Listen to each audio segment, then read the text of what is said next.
दोस्तों, ऑस्ट्रेलिया के खिलाफ चौथे टेस्ट मैच के दूसरे दिन मैदान पर उतरते ही विराट ने जड़ा शतक तो राहुल के बाद रविंद्र जडेजा ने मचाया। तांडव वहीं बुमराह ने दिया उनका भरपूर साथ। दोनों ने मिलकर भारत के स्कोर को पहुंचाया 600 रनों के पार। फिर गेंदबाजी का मौका मिलते ही बुमराह और मोहम्मद सिराज ने मिलकर ऑस्ट्रेलिया के बड़े बड़े बल्लेबाजों को घुटने पर ला दिया और टीम इंडिया को दूसरे दिन ही जीत की तरफ बढ़ा दिया। तो आखिर कैसे भारतीय टीम ने चौथे टेस्ट मैच में किया जबरदस्त पलटवार, कैसे बुमराह और सिराज के तूफान में उड़ गए ऑस्ट्रेलिया के एक से बढ़कर एक खिलाड़ी, दोनों टीमों के बीच खेले गए इस रोमांचक चौथे टेस्ट मैच की अब तक की पूरी हाईलाइट तो हम आपको जरूर दिखाएंगे।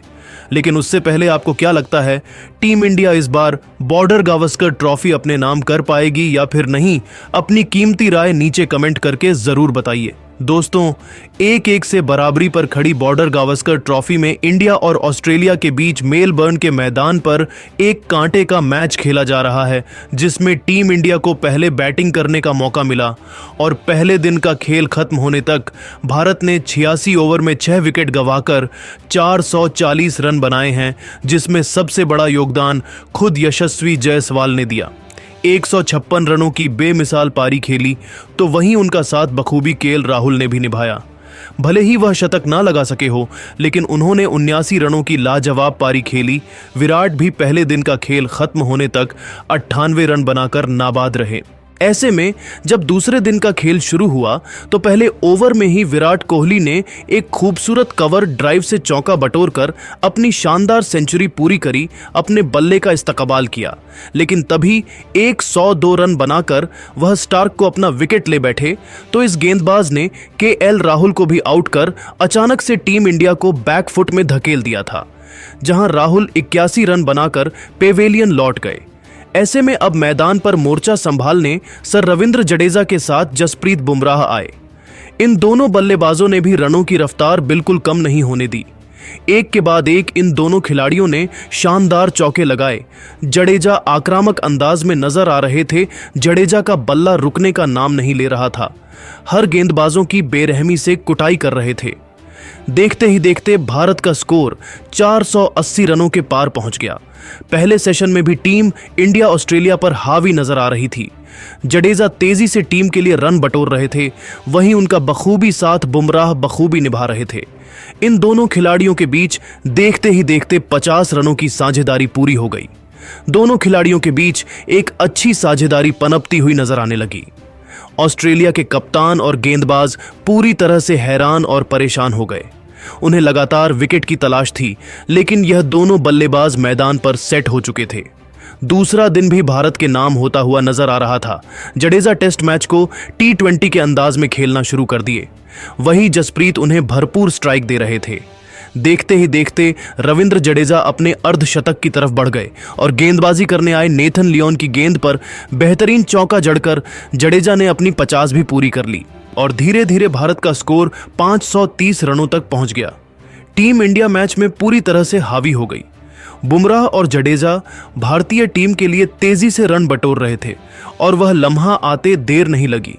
जब टीम इंडिया 550 रनों का आंकड़ा आसानी से पार कर गई तो इसी दरमियान गेंदबाजी करने आए पैट कमिंस की जडेजा ने ऐसी खराब हालत करी कि उनकी लगातार 2 गेंदों पर 2 तूफानी छक्के ठोककर स्टेडियम में हाहाकार मचा दिया। देखते हो देखते दोनों खिलाड़ियों के बीच 100 रनों की साझेदारी पूरी हो गई। जडेजा वहीं अपने शतक के बेहद करीब आ गए। तूफानी अंदाज में बल्लेबाजी करते हुए रविंद्र जडेजा ने केवल 130 गेंद का सामना करते हुए शतक ठोक दिया। जडेजा अपने प्रचंड रूप में आ चुके थे, टीम के लिए तेजी से रन बटोर रहे थे। लेकिन तभी लंच ब्रेक से पहले जडेजा ने एक बड़ी गलती कर दी। लायन की गेंद पर सिंगल लेने के चक्कर में अपना विकेट बाउंड्री पर कैच दे बैठे और भारतीय टीम को 593 रनों के स्कोर पर बड़ा झटका लग गया। जडेजा टीम के लिए 103 रन बनाकर पेवेलियन लौट गए, लेकिन बुमराह मैदान पर अभी भी टिके हुए थे। उनका साथ देने के लिए अब मोहम्मद सिराज आए, लेकिन सिराज अगली ही गेंद पर क्लीन बोल्ड होकर पवेलियन लौट गए। भारतीय टीम को बैक टू बैक 2 बड़े झटके लग गए। भारतीय टीम थोड़ा सा बैकफुट में नजर आने लगी। इस विकेट के बाद लंच कर दिया गया। लंच के बाद एक बार फिर बुमराह के साथ आकाशदीप बल्लेबाजी करने के लिए आए। इन दोनों खिलाड़ियों ने मिलकर टीम के स्कोर को धीरे धीरे आगे बढ़ाया। भारत का स्कोर 600 रनों के पार पहुंच गया। बुमराह ने बेहतरीन हाफ सेंचुरी भी पूरी कर ली, लेकिन तभी आकाशदीप ने बड़ी गलती की। स्टार्क की गेंद को समझ नहीं पाए और गेंद सीधा पैड पर जा लगी और वह LBW होकर पवेलियन लौट गए। भारतीय टीम 614 रनों के स्कोर पर ओनेल आउट हो गई और ऑस्ट्रेलिया के सामने पहाड़ जैसा स्कोर खड़ा कर दिया। ऑस्ट्रेलिया की टीम को यह स्कोर हासिल करना बिल्कुल भी आसान नहीं था। उनकी तरफ से ओपनिंग की शुरुआत करने मैदान पर ट्रेविस हेड के साथ उस्मान ख्वाजा आए। दोनों खिलाड़ी आक्रामक अंदाज में नजर आ रहे थे। अपनी टीम का खाता हेड ने बुमराह की चौथी गेंद पर शानदार चौका लगाकर खोला और टीम के स्कोर को आगे बढ़ाया। वहीं ख्वाजा ने भी सिंगल लेकर अपना खाता खोला। दोनों बल्लेबाज टीम के स्कोर को धीरे धीरे आगे बढ़ा रहे थे। भारतीय गेंदबाजों का डटकर सामना कर रहे थे। बुमराह से लेकर आकाशदीप हर गेंदबाजों के खिलाफ यह दोनों बल्लेबाज तेजी से रन बना रहे थे। अपनी टीम के स्कोर को 6 ओवर में 23 रनों तक पहुंचा दिया था। भारतीय कप्तान को लगातार विकेट की तलाश थी, लेकिन यह दोनों बल्लेबाज मैदान पर सेट होते हुए नजर आ रहे थे। लेकिन तभी जसप्रीत बुमराह का जादू सिर चढ़कर बोलता है। जी हां, 8वां ओवर लेकर आए। बुमराह ने सबके भरोसे पर खरा उतरते हुए ओवर की 5वीं गेंद पर ट्रेविस हेड को LBW कर पवेलियन का रास्ता दिखा दिया और टीम इंडिया को 32 रनों के स्कोर पर पहली सफलता मिल गई। लेकिन उस्मान ख्वाजा अभी भी मैदान पर टिके हुए थे। उनका साथ देने के लिए अब नए बल्लेबाज मार्नस लबुसैन आ चुके थे। इन दोनों बल्लेबाजों ने संभाल कर बल्लेबाजी करना शुरू किया और अपनी टीम को 11 ओवर में 44 रनों तक पहुंचा दिया। दोनों बल्लेबाज मैदान पर सेट हो चुके थे, अपनी टीम के स्कोर को धीरे धीरे आगे बढ़ा रहे थे। 16 ओवर में ऑस्ट्रेलिया का स्कोर 63 रनों तक एक विकेट पर पहुंच चुका था। इन दोनों खिलाड़ियों के बीच अच्छी साझेदारी देखने को मिल रही थी। टीम इंडिया को विकेट की सख्त जरूरत थी और तभी रोहित ने इस बार फिर मोहम्मद सिराज पर भरोसा जताते हुए 19वां ओवर फेंकने के लिए गेंद थमाया और सिराज ने ओवर की अंतिम गेंद पर इस बार लाबुसैन को ऋषभ पंत के हाथों कैच पकड़वाकर पवेलियन का रास्ता दिखाया और टीम इंडिया को दूसरी सफलता 62 रनों के स्कोर पर मिल गई। उनके आउट होने के बाद अब नए बल्लेबाज स्टीव स्मिथ मैदान में आ चुके थे। अब यह दोनों बल्लेबाज धीरे धीरे टीम के स्कोर को आगे बढ़ा रहे थे। ख्वाजा अपने अर्धशतक की तरफ बढ़ रहे थे। टी ब्रेक तक 24 ओवर में ऑस्ट्रेलिया की टीम ने 92 रन 2 विकेट पर बना लिए, लेकिन ब्रेक के बाद मैदान पर उतरते ही ख्वाजा ने अपना 50 रन पूरा किया। ऑस्ट्रेलिया का स्कोर 100 रनों के पार पहुंच गया। ख्वाजा टीम के लिए तेजी से रन बटोर रहे थे।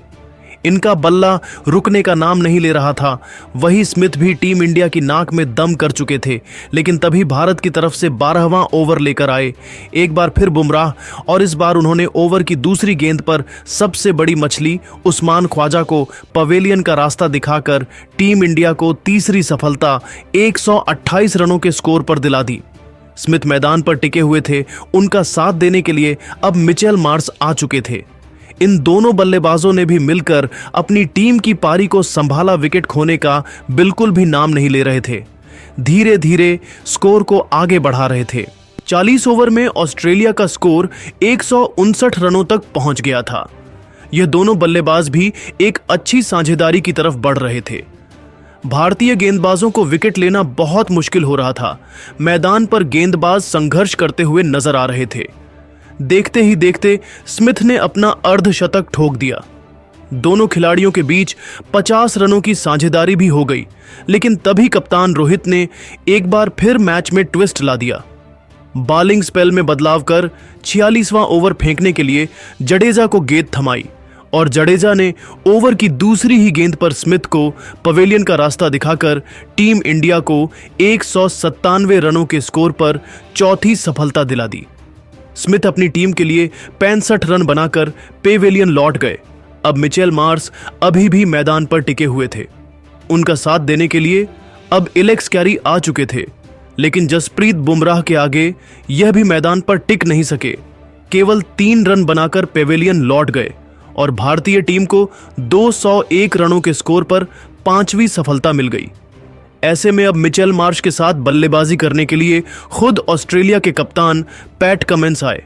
इन दोनों खिलाड़ियों के कंधों पर टीम की पूरी जिम्मेदारी थी, लेकिन 54वां ओवर लेकर आए सिराज के ओवर की तीसरी गेंद पर कमिंस अपना विकेट खो बैठे। एलबीडब्ल्यू होकर पवेलियन लौट गए। भारतीय टीम को 6वां विकेट मिल गया। अब मैदान पर मार्श का साथ देने के लिए नेथन लियोन आ चुके थे। इन दोनों खिलाड़ियों ने मिलकर टीम के स्कोर को आगे बढ़ाया। 60 ओवर में ऑस्ट्रेलिया को 232 रनों तक पहुंचा दिया और इसी के साथ आज दूसरे दिन का खेल भी खत्म कर दिया गया, जहां जसप्रीत बुमराह ने टीम इंडिया के लिए 3 सफलताएं हासिल की। जडेजा को 1 विकेट मिला, वहीं सिराज को भी 2 विकेट मिले। लेकिन ऑस्ट्रेलिया की टीम अभी भारत के स्कोर से कोसों दूर थी। यह हासिल कर पाना उनके लिए इतना आसान नहीं था। दूसरे दिन के खेल के खत्म होने के बाद अब हर किसी की नजरें तीसरे दिन पर टिकी हुई है कि जल्द से जल्द भारतीय टीम ऑस्ट्रेलिया के बल्लेबाजों का विकेट उखाड़कर फिर से बैटिंग करें। लेकिन दोस्तों, अब आपको क्या लगता है, भारतीय टीम क्या ऑस्ट्रेलिया को ऑस्ट्रेलिया में 3-1 से हरा पाएगी या नहीं? नीचे कमेंट करके ज़रूर बताइए और ऐसी ही नई धमाकेदार खबरों के लिए हमारे इस वीडियो को लाइक और चैनल को सब्सक्राइब करना बिल्कुल भी ना भूले। धन्यवाद।